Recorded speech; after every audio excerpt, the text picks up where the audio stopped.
ભરૂચ જિલ્લાના અંકલેશ્વર તાલુકાના નવગામા ગામ નજીક આસ્થાના પ્રતીક સમા શ્રી નાગતીર્થ રોકડિયા હનુમાનજીનું મંદિર આવેલું છે। આ પૌરાણિક મંદિર ખાતે હજારોની સંખ્યામાં ભક્તો દર્શનાર્થે ઉમટી પડે છે। ત્યારે રોકડિયા હનુમાનજી મંદિર ખાતે આગામી તારીખ 2 એપ્રિલના રોજ હનુમાન જયંતિ અને રામજી મંદિરના બીજા પાટોત્સવ નિમિત્તે વિવિધ ધાર્મિક કાર્યક્રમોનું અને મહાપ્રસાદીનું આયોજન કરવામાં આવ્યું છે। આ સાથે જ સંધ્યા સમયે ભવ્ય લોક ડાયરાનું પણ આયોજન કરાયું છે, જેમાં લોકગાયિકા અપેક્ષા પંડ્યા, લોકગાયક રાજ ગઢવી અને હરિસિંહ સોલંકી ડાયરાની રમઝટ બોલાવશે। ત્યારે ગામના સરપંચ સહદેવ વસાવા, ડેપ્યુટી સરપંચ સંદીપ પટેલ સહિતના આયોજકો દ્વારા હનુમાન જયંતિ અને રામજી મંદિરના બીજા પાટોત્સવની ઉજવણીનો લાભ લેવા આમંત્રણ પાઠવાયું છે। નવગામા સ્થિત નાગતીર્થ રોકડિયા હનુમાનજી મંદિર ખાતે આગામી તારીખ ગુરુવાર 2/4/2026 ના રોજ મહાપ્રસાદીનું આયોજન કરેલ હોય। આ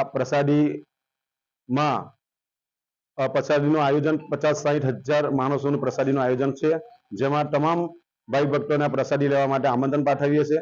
સાથે સાથે રાત્રે ડાયરાનું આયોજન હોય, એમાં ગુજરાતના ખ્યાતનામ કલાકાર અપેક્ષા પંડ્યા તેમજ રાજદાન ગઢવી ભજનની મોજ કરાવવા આવી રહ્યા હોય, તો તમામ ભાઈ ભક્તોને અમારા તરફથી, અમારા રોકડિયા પરિવાર તરફથી સૌ ભાઈ ભક્તોને નિમંત્રણ છે। જય શ્રી રામ।